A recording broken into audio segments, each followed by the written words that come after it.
Here we go. Here we go. We are in Yaakov, Brachot, page 44. For those in Yaakov, 44b2. Again, we're getting into, God willing, today. Unlike last week when I said we would finish and we didn't finish, today we will be finishing the 6th parak, God willing. Right now, like I said in the last time, we are talking about health advice from the rabbis. Again, I wouldn't, you have to be very careful with what's going on here as far as, I said this last week, so when it comes to what they were talking about, they could have been using the science of those days. They could have been using a pasuk to verify what they were saying. It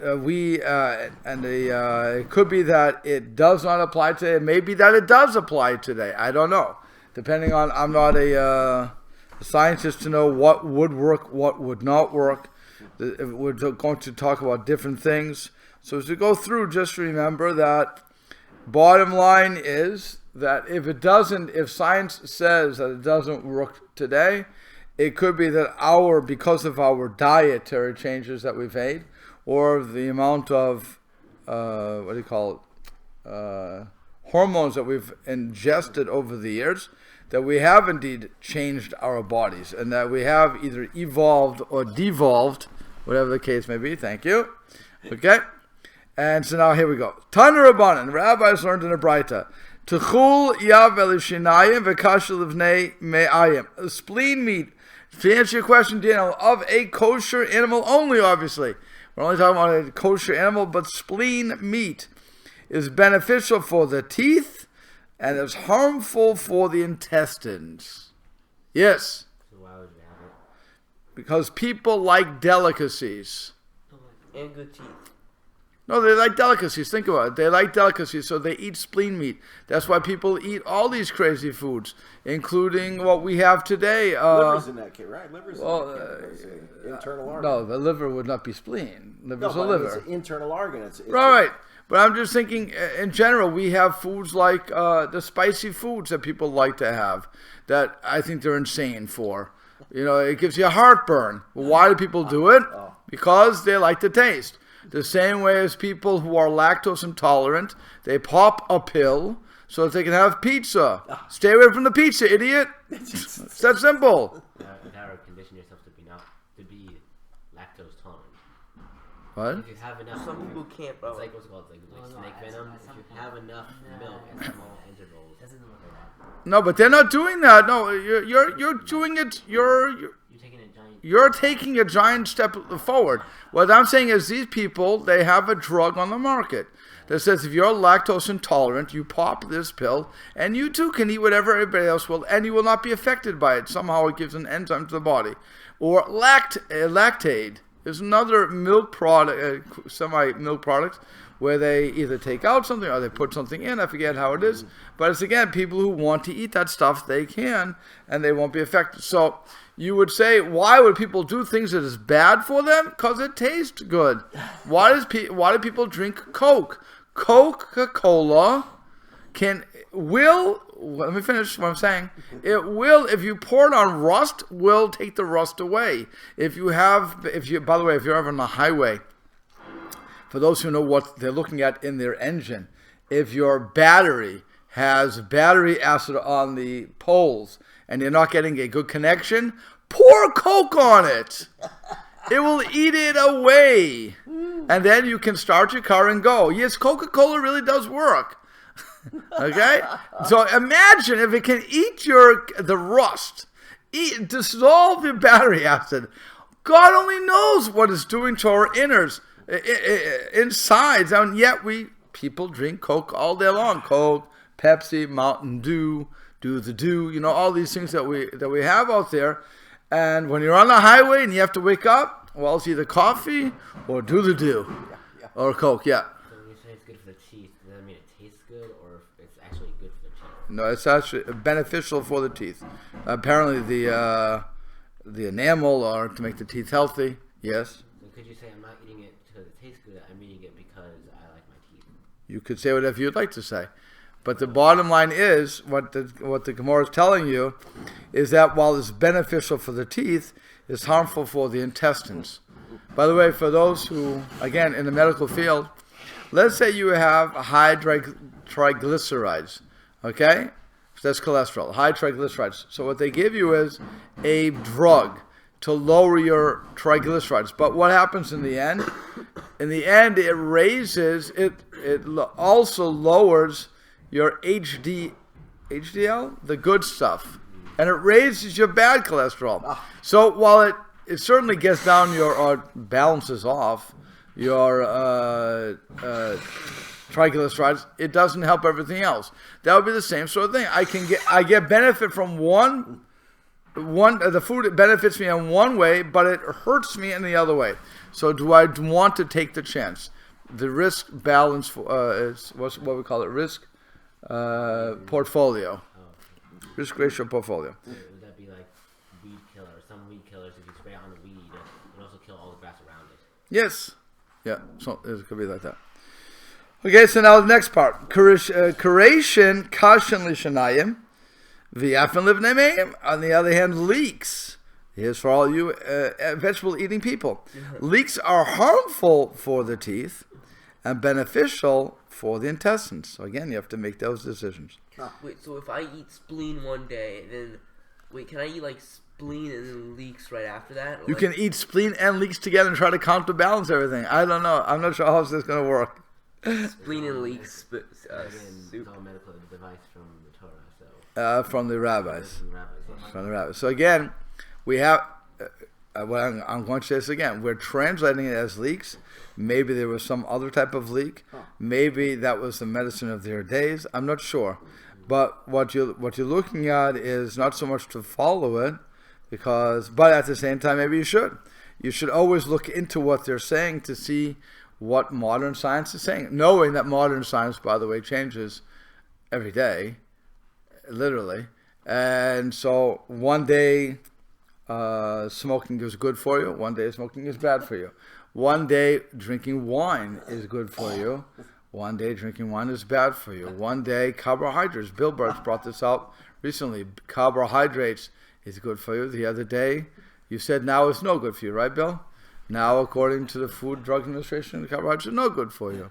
So, depending on what day you wake up and who's talking and who's running the FDA, that will determine what is good and what is not good. The rabbis weren't part of the FDA, though. So, they were telling us, again, based upon either Torah knowledge, and if it's Torah knowledge, we have to be very, very careful of it, or based upon their medical knowledge. And again, where they got the medical knowledge, I wouldn't know that offhand either. But it continues on. Kol yerek chai morik. Any raw vegetable pales the countenance. In other words, how you look, your skin color. Not skin color as in you will be whiter or blacker, but just whether you're pale or full of life. What do you call it? tan. No, the opposite of tan. Oh. Pallor is more white. Yeah, Pale. To blanch. Blanche, yeah. Pallor.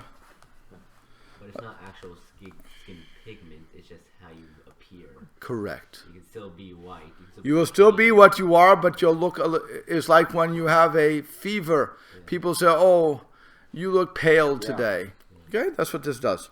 So, if you want to look pale, you would have any raw vegetable. It says, pales the countenance. V'chol katan maktan. Anything eaten small, which means not fully grown, impedes growth. Kol nefesh meishiv et nefesh. All life revitalizes life. He says anything that was once alive and is eaten whole, such as small fish, which are fully developed, restores vitality. Yeah. So what about something like chicken? Some people eat chickens at depending on how they weigh or how old they are. And some of them, like the Tyson chickens, are 6 weeks in packaging and fun.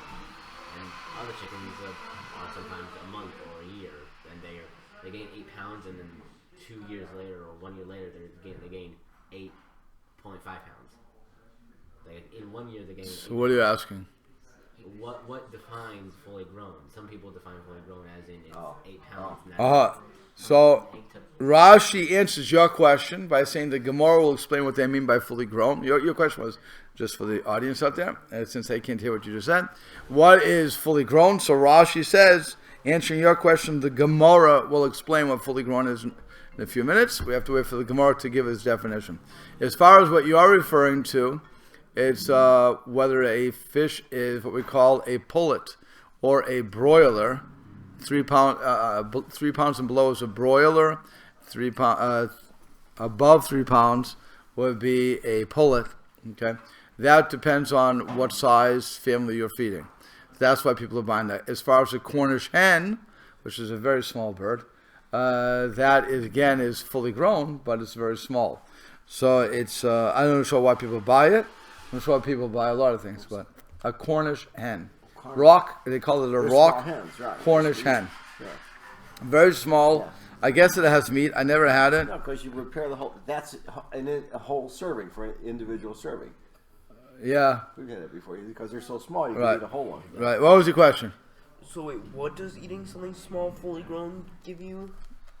What does it It's do? a life for life. So it says anything that's going to be good. It restores your vitality. He says eating whole, eat the whole thing at once. No. He says eating whole. Like little fish, like a sardine. Yeah. Oh, but I'm saying, okay, maybe, yeah. So you're not going to down a whole Cornish hen. No, but if you would eat the whole Cornish hen, so that's that would not also. the way I read it. Here, it's eating whole like little fish. A little fish, you can eat it whole. What does it mean by eat it whole? As in like taking the thing and eating it, or does it mean by like eating the whole thing? Yeah. Like I could eat a whole chicken, but it would take me like a day. I'm not sure anymore. I would assume it would have been just eating it. How's the exact wording in the? The Gemara says, all says anything eaten, all life revitalizes life. That's all it says. Chol nefesh meishiv et nefesh. In terms of eating it how? It doesn't say. It's Rashi saying anything that was once alive and is eaten whole, such as small fish which are fully developed, restores vitality. That's all it says. That's the way it would strike me. That you eat the whole thing and put it in your mouth at once and swallow it. Okay, let's see. That's what it sounds like. Let's see. So the bigger it is, the more life you get out of it. Like a cow, I would get more life. You can swallow it whole. Yeah. Use it. I'm not sure. Okay. V'chol karov lenefesh meishiv nefesh, and all that is near to life revitalizes life. So he said, "Oh, here you go. This comes into more." He says, Rashi explains, the meat of an animal which is located near the animal's life source also revitalizes life. What's the life source, by the way? The heart? No, the kanavaveshet. The windpipe and the esophagus, where the Beit Shechita is. Where the Shechita is, that's where everything's going. So apparently that meat is good, okay? That would be the neck meat? Yeah. Or anything close to that. How do you define close? Good question, but shoulder meat, you have the brisket. What's not close is the rump roast. Yeah. But Chicken leg. That would not be close to that. The brain. Then again, the chicken is brain, yeah, that would be a delicacy. No, but would that be like close to the neck. Could be closer, sure. Yeah. They weren't against brains. Yeah. What about something like a small chicken? Everything's technically really close to the neck. Correct. I understand that, but again, you go by the larger model. By the way, this is saying large animals. That's what I'm saying. I said all that's near. That's all it says. But actually, all that's near to life revitalizes life, right? Kruv lemazon, cabbage is for sustenance. Utradin l'refuah, and beets are for healing. Oy loy lebayit shehalefet over betocho. Woe to the house, which means the belly, the rabbis explain, through which turnips pass. Apparently, turnips weren't good. I don't know. Turnips are good in soup. I think they're talking about raw. Oh. I think they're talking raw.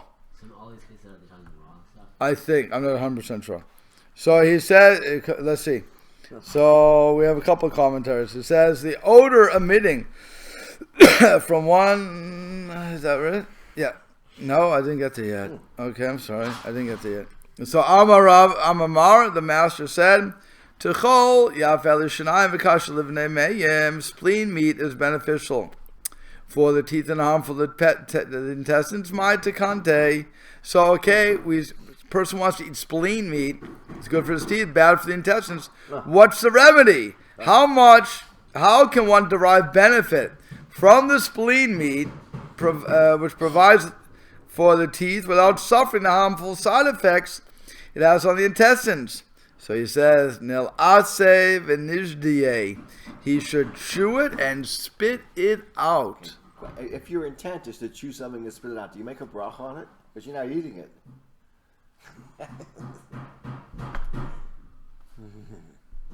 Are you getting juices out? I hear what you're saying.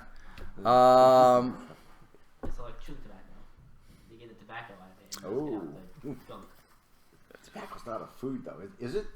No, I think It's a Well, plant. tobacco's a food. They get the It's a leaf, you can chew on it. You know what? I don't know offhand. I'm thinking if I taste something, but just to be polite, I don't think I make a bracha. If you don't actually swallow If I don't swallow it. So Because otherwise you make a bracha on gum. Yeah, I was going, chewing gum, you do make a bracha. I do not believe you make a... Oh, you don't? I do not believe so. I'm not sure. You're only getting sugar from that. So Oh, wait, I'm not that's what I 100% heard. sure. If it's regular sweetened gum with sugar that you make a bracha, you're getting something from the sugar. Well, if you're getting... The problem is if you're getting something from the sugar, and that's why you're going to make a bracha, so then you're going to make a bracha... Well, again, why are you chewing the spleen? You're chewing it to have some fluoride for your teeth or whatever. I'm only kidding. That's not eating it, though. That's still not eating it. Right. So I would be very skeptical to say that you should make a bracha, and certainly yourself a bracha lahakel. But it's at the same time we have to find out what benefit I'm actually getting. In other words, am I getting benefit from the taste, and I'm enjoying the taste? So if that's the case, that could be a benefit, and I may have to make a bracha. If there's no benefit, like with when I'm chewing... Sugarless gum. Why would somebody chew sugarless Because there's gum? no nutritional value whatsoever. Why would somebody chew it? Sugarless gum. But does it have you don't want the flavor? sugar. Has But flavor? you want to chew the gum. Yeah. It's got a flavoring. So to again, it. so that would be my question. I don't know if you're anybody makes a getting benefit bracha. from the flavor. Right. I don't know if anybody makes a bracha on that. I heard one rabbi say that one time. If it has sugar, you make the bracha. Right. If it's sugarless, you don't. So, like I said, I'm not sure. Yeah. What if you don't say the bracha intending to spit it out, but then you swallow it accidentally? That's a straight ticket to hell. No. I'm only kidding. What happens if I do anything by accident? Nothing. It's an accident. It's an accident. I mean, how much of an accident was it? Would you go, no. Oh, I shouldn't have done that? I mean, then you put yourself in that situation. Yeah. So it's at the same time, let's say you didn't make you made a bracha, then you spit it out. So it's a bracha levatel. It could be a bracha levatel the other way, a bracha in vain for the other way. If you just want to chew it, you didn't make the bracha. You accidentally swallow it. I mean, you can't make the bracha after the fact, can you? No, you can make it, but if you got benefit, if it was enough, you can make a brain nefasha. Oh, okay. Depends on what it is. Again, it all depends on what it is. Okay, I'm not. It's an interesting question. You're all asking interesting questions, but when it comes to brachot in this situation, I'm not sure. Talking about all this food. Yeah. There's a famous Mishnah that says, I think it's the Mishnah, that says you should never ask outside the. It's from Pirkei Avot actually. It says you never ask outside the inyan. And there is when I'm teaching this, so then you want to put me into a different place. I don't want. That's what I'm saying. I'm not sure. I really don't know. I mean, I'm trying to pull it out of my mind, but I can't pull it out right now. Correct in the yeshiva that when the rabbi is giving his drushes lecture that you're not supposed to you ask questions at the end. Is that the way they? You can ask questions anytime. You can ask questions, but they should be part of the subject matter, very much in the subject matter. So here we're talking. I'm trying to just. I don't know your answer offhand, which is why I'm saying your answer should be a simple answer. It should be a simple answer. I'm just not there. My mind isn't there to figure it out right now. But I'm just remembering Pirkei Avot, which is why it says that. Because if I would say yes or no right now, Yeah. and I'm wrong Yeah. either way, so I've just misled you. So I'd rather say I'm not sure. It's easier to do that, Yeah. and then we have to look it up. Yeah. We just have to look it up. I'm not sure, like I said, I'm not sure what the difference would be if there's sugar or not sugar. Yeah, Because yeah. if the sugar is gum, I'm still getting flavor from it, Yeah. which you are. Yeah. So what's the difference if it's sugar or not? Sugar also doesn't have any You're calories. getting that's a different kind of benefit than actual sugar will give you nutritional benefit to your body. Does it? It gives you something, Yes. yeah. Gives you a high, that's all it does. I don't know. Energy. Energy, right. I think you need sugar. It's false for energy. Yes, calories. you do. It's a but it's a false energy. So then it'll be like chewing tobacco, right? Tobacco gives you that sort of numbing, like a Could be. I'm not sure. How do you know this, Avi? because it's tobacco, like smoking, like smoking. It wouldn't have been before because there wasn't sugar back then. It was just honey. No, there you go. But honey, you certainly have to make a bracha on. But there wasn't refined sugar Right, because that didn't come. right. But like I said, all these things are. If I don't get like water, I'll give you an example. Water. If I'm drinking water just to because I'm choking, okay, I want to get something down my throat. I'm not drinking the water because I want to get benefit from the water. I don't make a bracha. I absolutely don't make a bracha. That I know for a fact. Yeah. But if I'm thirsty, at that point the water has a new reason. So the same element, and the water doesn't do anything for me. I mean, it flushes the system, it does all that wonderful stuff, but it doesn't. The water didn't change the essence. So sometimes I make a bracha, sometimes I don't make a bracha. When it comes to orange juice, I always have to make a bracha. So I'm always getting something from it. So again, we have to look at what's actually happening here. So I don't know. Offhand, I forget. Okay, let's go on. And it says, Kol yerek chai morek. Any raw vegetable pales the countenance. Again, it makes you pale. So Amar Rav Yitzchak, b'seuda rishon shel acher hakaza. This applies only when eating the vegetable in the first meal after bloodletting. Ah. So otherwise it doesn't apply. What's bloodletting? No, bloodletting, originally they would put ticks on you because you had a headache or something. So they would put ticks on you and they would take your blood, it would suck out your blood, and it was supposed to take the humors away and thus the pain. Today, let's update this, giving blood. If you give blood to the, what's it called? The blood people. bank. The blood bank. I forget what they call them. But if you give it to blood bank, so that's when, that would be a good way to test this. If I eat raw vegetables after that, will it make me pale? I don't know. I don't. That'd be an interesting thing to try. Rabbi, I think the Red Cross is one of the big ones Red Cross. that takes blood from people. That Blood drive. Good. That's what I was looking for. Right. Okay, so the Red Cross. So now, another one. Amar Rav Yitzchak. Kol ha'ochel yerek kodem arba shaot asur l'sapeh heimanu. Anyone, whoever eats vegetables, who it is forbidden to speak with him before the first 4 hours of the day. My timer? What's the reason? Mishum reicha. Because of the odor. And he says, the odor emitting from one who ate vegetables is harmful for people who have an empty stomach. Since people generally eat the first meal of the day during the 4th hour of the day, they should not speak prior to that time with one who has eaten vegetables. That's interesting. It's interesting. I remember that there was a guy who used to have some sort of onion. Maybe it was a leek. I don't know what he would have. Garlic, I think it was. Garlic. He used to have garlic in the morning. And so when he would come to Minyan. What always are they off? What? What always are they off? Right.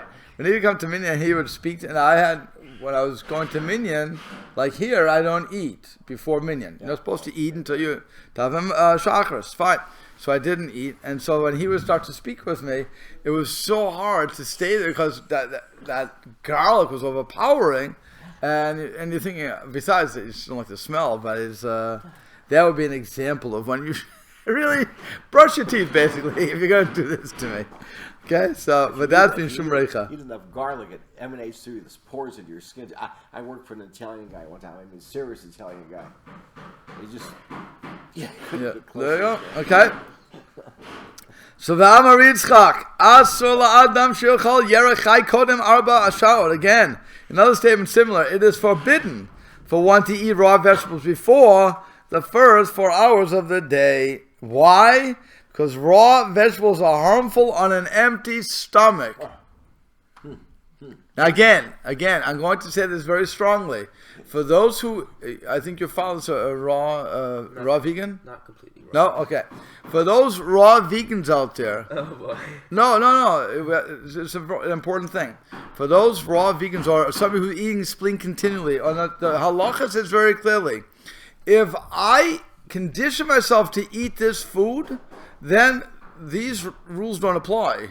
In other words, if I condition myself to be drinking Coke or whatever I'm drinking, McDonald's for those who are eating McDonald's out there, the McDonald's hamburger and Kentucky Fried Chicken and everything else, the pizza and everything else what they're eating, even though it's bad for the normal person, it can be harmful to your digestive tract and everything else. If you're used to it, the halacha says, in other words, your body became accustomed to it, it no longer has that effect. Doesn't mean you should get desensitized your body to it, but bottom line is, if you did, you did. So this is talking about a person who is normally eating a regular meal, and he decides, I'm on a diet, I'm going to have celery in the morning, I'm going to have carrots in the morning for the first 4 hours, and on an empty stomach. So they were saying it wasn't good for your digestion. By the way, you know what else is bad for your digestion? If you drink very cold water. It's very bad for your digestion. They argue. Whether or not it is, I don't know. Like I said, all these things I have no idea what is not. Really cold water is not good for digestion because it cools everything off. That's what they want to argue. And again, that could be based on the sciences. It could be based on the Torah verses they saw. I'm not sure. They're not telling us where they're getting all this stuff. Okay? Well, somebody had a question there. Go ahead. Okay, fine. So then, it says, Ameimar umazutra Rav Ashi ahave avu yatfe. So Ameimar, Mazutra and Rav Ashi were sitting. I did kamay yerech chai kodem arba sha'ot. They brought before them raw vegetables prior to the first 4 hours of the day. Ameimar Rav Ashi achol. Ameimar Rav Ashi ate it. Umar Zutra lo achal. Mazutra did not eat it though. Amrulei. So Ameimar and Rav Ashi said to Mar Zutra, what's your reasoning for not eating? The Amar Rav Yitzchak said, Kol ochel yerek kodem arba sha'ot ashul sapim emanu mishom reicha. Apparently, it's because Rav Yitzchak said, whoever eats vegetables, it is forbidden to speak with him before the first hour of the day because of the odor.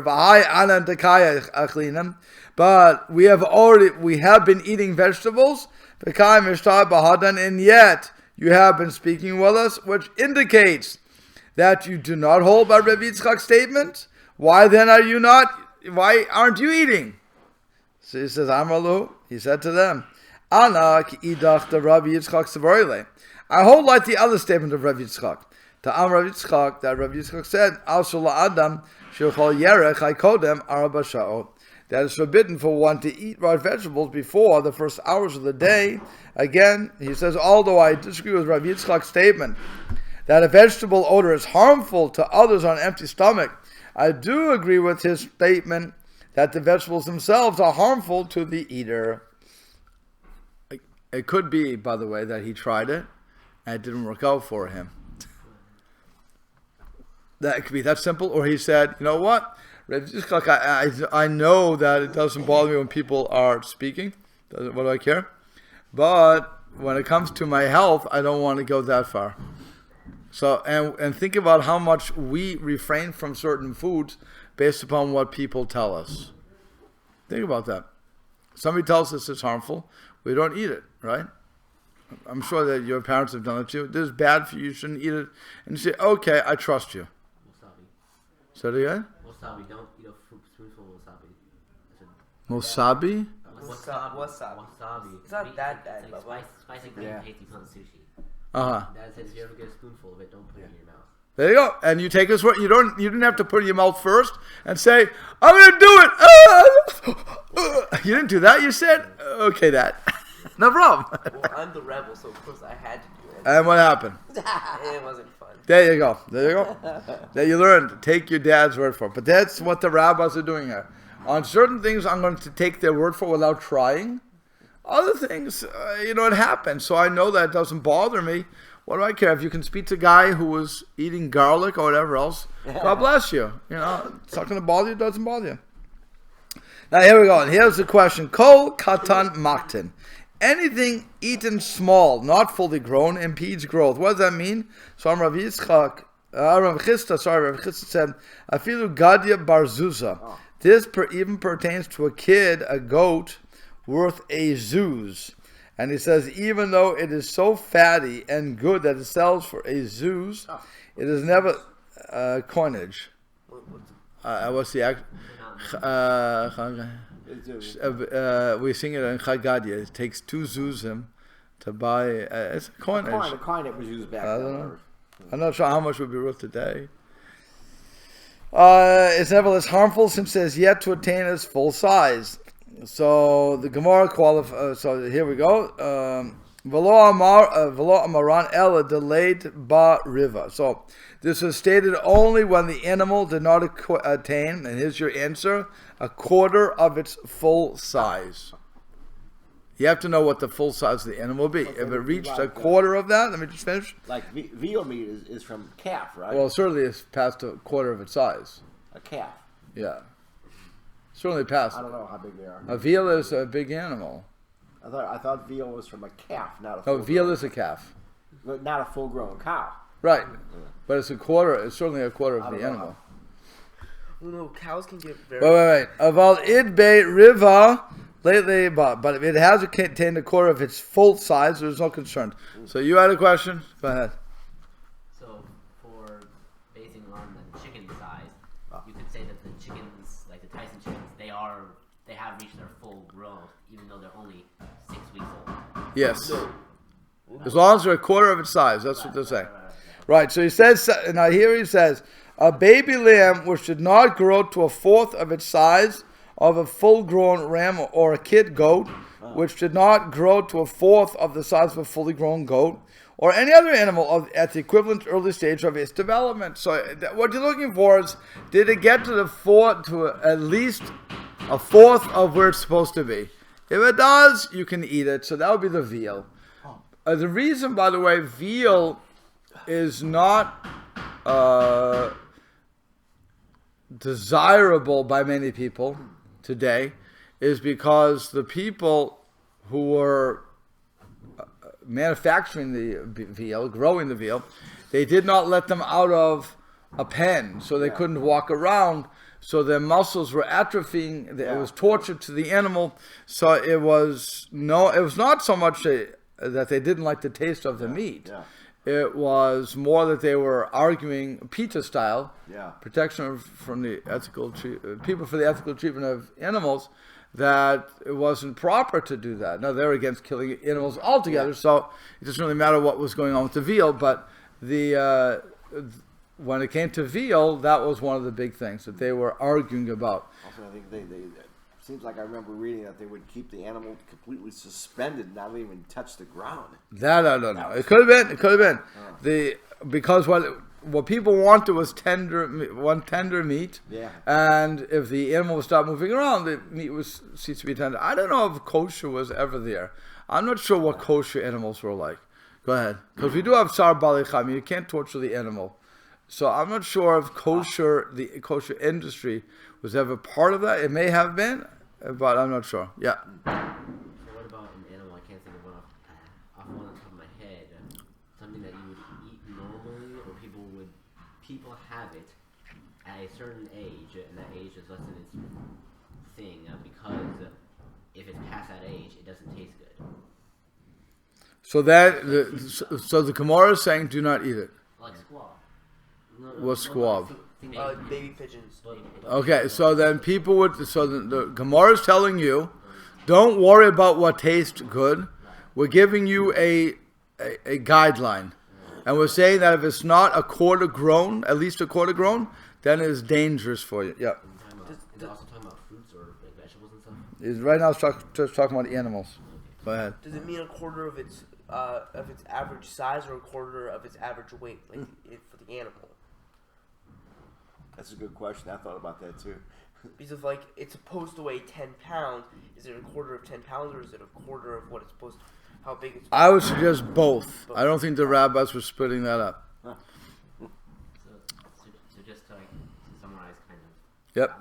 So it doesn't matter how many years or weeks or whatever it's been alive. It matters how big it is compared to what fully grown is, to what the standard of fully grown is. It doesn't matter about the weeks that it's been alive. Okay, so I'm going to again say that I don't think the rabbis were playing in the field that we play today. And what do I mean by that? I mean that today we can artificially inject the animal so that it can grow bigger, faster. The rabbis did not have those things. So I don't know if I don't believe that was part of the equation.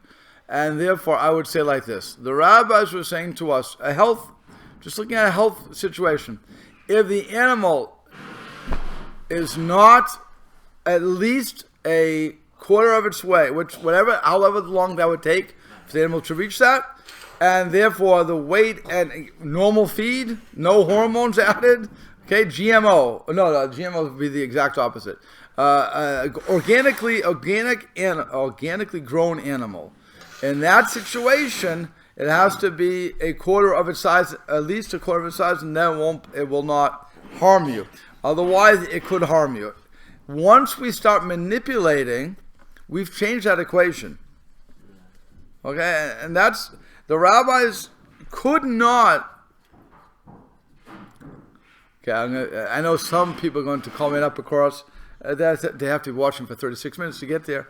But I don't think the rabbis could know that we're going to come up with GMOs today. Genetically manipulated organisms. I don't think whatever that GMO stands for. I don't think they had that. I don't think they had the hormones that we inject. I don't think they had a concept that we would do that to animals. I don't think that they had a concept that we would torture. Well, that they had a concept actually. They had a concept we would torture the animals because it talks about the Gemara does. I remember the Gemara does say if I puncture the animal. They used to puncture the animal to make it look bigger. Oh. So they said that's forbidden. Or hybrids in the ancient world. Okay, hybrids. Okay, all those things were forbidden. That they came out strong. That's forbidden. It couldn't trip up the animal too. Okay, they did have force feeding though. They knew of force feeding, and so that may have been what we call today your hormone sort of thing. Yeah. What about making it, like, taking it to the market, like you take it to the market and say, I have these cows, and they're behind me, and would you like to buy one? Okay, yeah, sure. Versus the guy next to us says, I have these cows, my cows look a lot nicer than that guy's cows, but they're exactly the same cow. So what? Is that why? No, but like things like puncturing it to make it look bigger than the other cows. So what about things like grooming your cows to make it look more appealing? No, you can do anything in order to sell you, make your product look better, as long as it's not misleading the customer. You can do that. So if you're going to comb your animal down to make it look nicer, call it kavod. It's like I have a car to sell you. I have a choice. I have a choice to shine it up so it looks nice, or I have a choice to let you see my junk box dirty. If you see it dirty, you're going to give me less money for it. Even though there's promise to it, you're not going to give me as much because you're going to assume one thing: I didn't take care of it. If I shine it up and everything is clean, and you check the oil and you see the oil is clean, you know all these little tricks. Then you're going and you see that it's within the right zone, and then I'm going to get more money from you because you're going to assume you're going to try to get me down, but you're going to assume that I actually took care of my car. Okay, so whether or not I did or did not, it's irrelevant. But I shine it up and I make it look good. As long as you don't ask me, those questions. I don't need to offer the information either. If you would say, do you have a complete record of of the repairs you've done? Well, either I do or I don't. And again, that could increase the value or decrease the value. So the same sort of thing with anything. Whatever I'm selling, I can shine it up, but I can't be misleading with shining it up. Cannot be misleading. That's against halacha. But I can certainly shine it up. And to say mine is better than his, I don't know. I'm not sure I could say that, but because I don't know if it's true. You can say mine looks better than his. Mine looks better than his, right? I call mine every day. I have a happy cow. Happy cow gives good milk. I talk to my cow every day, and I know my cow is very happy. I love my cow. You could do all those sort of things, but be careful. People don't want to ship you off. Okay. Then it continues. Kol nefesh meishiv nefesh. All life revitalizes life. So Amar of Papa, afilu gildane deve gile. This pertains even to small gildana fish, which are found in the swamp by the reeds. And he says even these tiny, very tiny fish are healthy and revitalize life. This does not contradict the previous statement that small animals impede growth, because the gildana is tiny even when fully grown. However, small fish of other species which have not grown to a quarter of their size are unhealthy, as stated previously. So you want to stay away from animals that are not at least 1/4 fully grown. Kol karov lenefesh meishiv nefesh. All that is near to life, it revitalizes life. So Amar Rav Acha Bar Yaakov Unka. It's referring to meat of the throat. Like I said, the meat of the throat, where the animal is slaughtered, is near the heart and intestines. Amar le Rava l'Shamai. So Rava said to his attendant, Mi kimaitit li umsa de bisra. When you bring me a piece of meat from the butcher, terach, trouble yourself. V'aiti li mehecha de mikrav lebei baroch. And take the trouble and bring me from that cut of the meat, which is located close to the place of the blessing, from the throat, the blessing of the shechita. Okay, the place upon which the blessing is recited when the shechita is slaughtered. Then it continues. Karuv l'mazon u'tradin l'refuah. Cabbage is for sustenance and beets are for healing. Karuv l'mazon in l'refuah lo. The l'refuah lo. This implies that in cabbage is for sustenance but not for healing. V'haitanya, but it was taught in a Braita. Shisha devar merapin echole mechalyo or refuatan refuah. The 6 things cure a sick person from his illness, and it cures a permanent cure.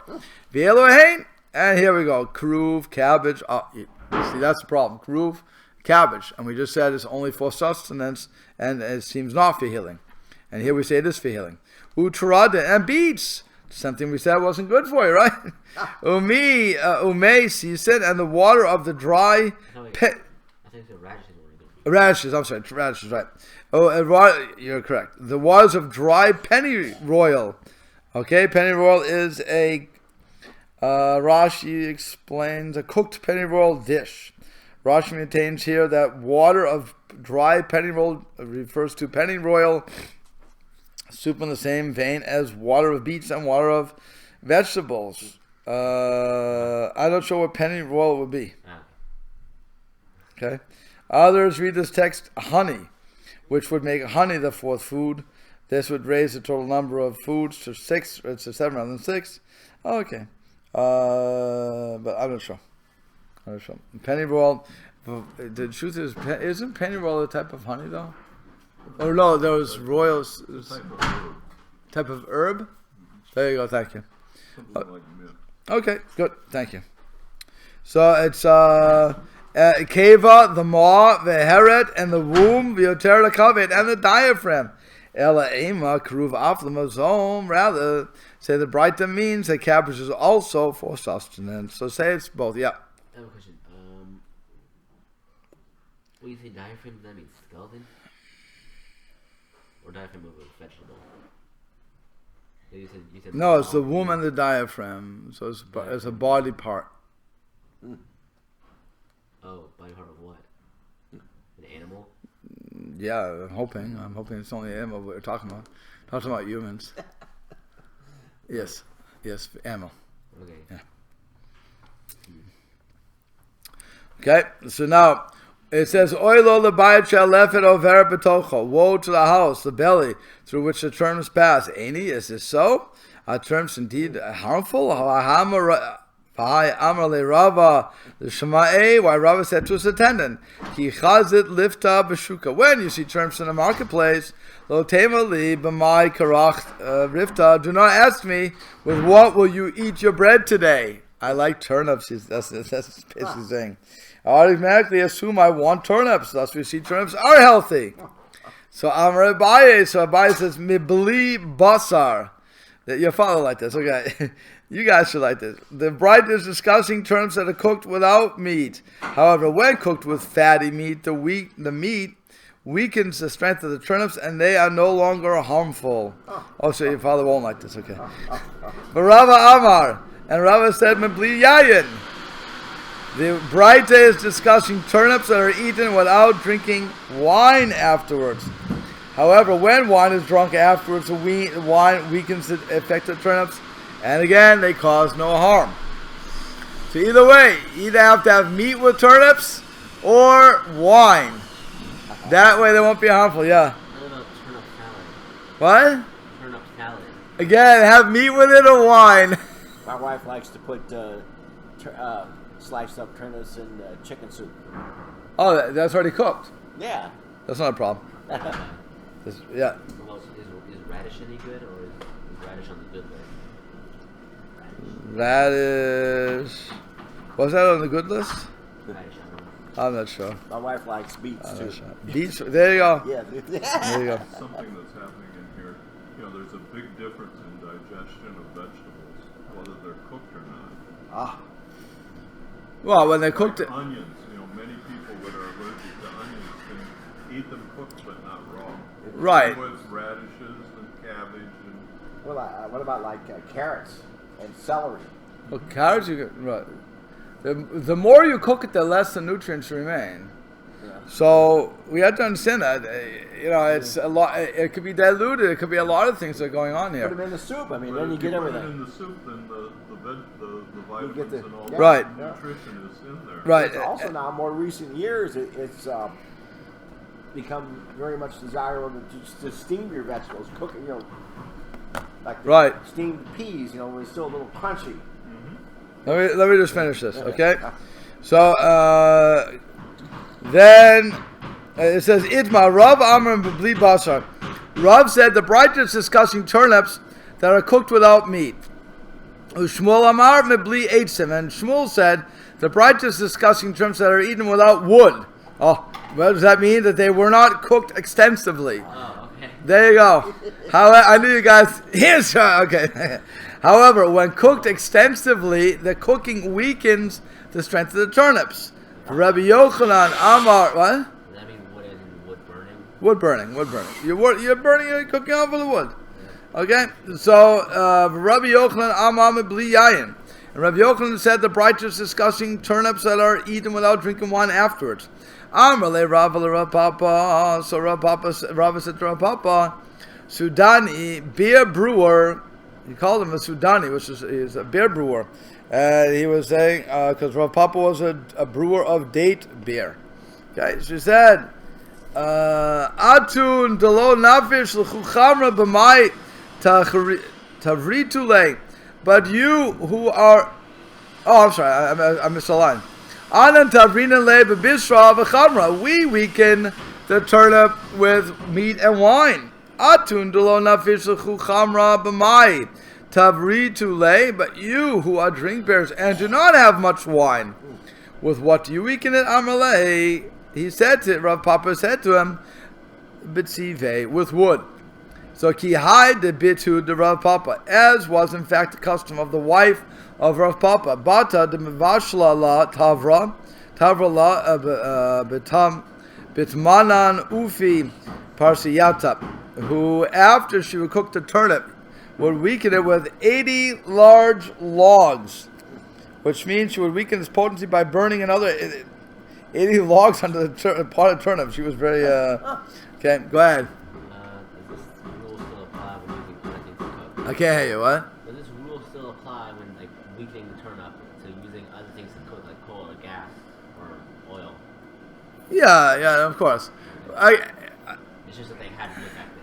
Right, they use wood. So we have our whatever we have. It's talking about cooking it. Again, I can't say this enough.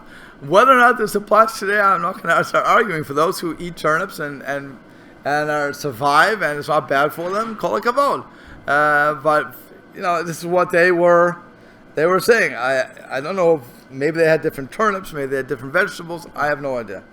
So that's why, by the way, there's really no commentary on this. It's just, but it's rabbinic statements. That's why we're going through it. There's really no in-depth commentary as to why they held these different vegetables in here. That was funny, actually. Okay. Tana Rabbanan. Rabbis taught in the Braita, Dag Katan Maliach, regarding a small salted fish. Pamim Shahu Maimet. There are times when it can kill the one that eats it. B'Shiva, on the 7th day of its being salted. B'Shiva Asar, on the 17th day. B'Eshim Shiva, on the 27th day. Farmalei, and some people say B'Eshim Shlosha, on the 23rd day. V'lo Amaran, Elaba Mitvei, V'lo Bitvei. This is only stated when it was roasted and not roasted, which means it's only partially roasted. Aval, Madvei Shapir Leit Leban. But if it's thoroughly roasted, there's no problem. Udelo Madvei Shapir Lo Maran, Ela Delo Shatabatre. Shivra, and even when it's not thoroughly roasted, it was stated only when one did not drink beer after it. Aval Shatabatre Shikra Leit Ba. But if you drink beer after it, there's no problem. And that's we stop with the rabbinic advice and end that chapter off. So now you know all there is to know about what you can eat, what you shouldn't eat. And again, I'm going to say this one more time just for the sake of saying it. The rabbinic advice may or may not be valid today. I do not know. I leave that to everybody to do their own research, to know what we can eat, what we cannot eat. Things change like that all the time. And again, the biggest thing is, regardless of even if we are eating poison, if our bodies have become accustomed to eating poison, as it were, the halacha clearly states that it will not hurt us anymore because we've already built up our antibodies to it. Should we be doing that? No. We should not try to weaken our bodies down. But as time goes on, we have eaten certain things, so it really doesn't have the same effect. Yeah. Things like when I say poison, I don't really mean poison. I'm talking about poisons like we put into our system with the what's it called? The syrup, hydrogenated garbage, or the high fructose corn syrup. High fructose corn syrup. Or if you look at most of your foods, by the way, you are ingesting poisons in their ingredients. You are ingesting poisons. You should understand that. In most foods, you are ingesting poisons. Yes. If you can't spell it, it's poison. No, but if you just know that. And for those who are eating vegetables and they don't wash it, you are ingesting a lot of poison. So, it's not so, I'm not saying such crazy words when I say poison. But because we've become accustomed to it, our body, you were talking about small doses, your body builds up a resistance to it. And that's why we are sometimes so weak and sometimes so strong. Because we can do a lot. things like what's called Say it again? like alcoholics with their livers going bad. They build immunity to alcohol, so to say like they don't get drunk by it anymore, but their livers are still Right, they built up their resistance, but they're still hurting themselves. Right. Yeah. Okay, Yeah. we'll stop. Thank you. I'm sorry to have to go so much over time.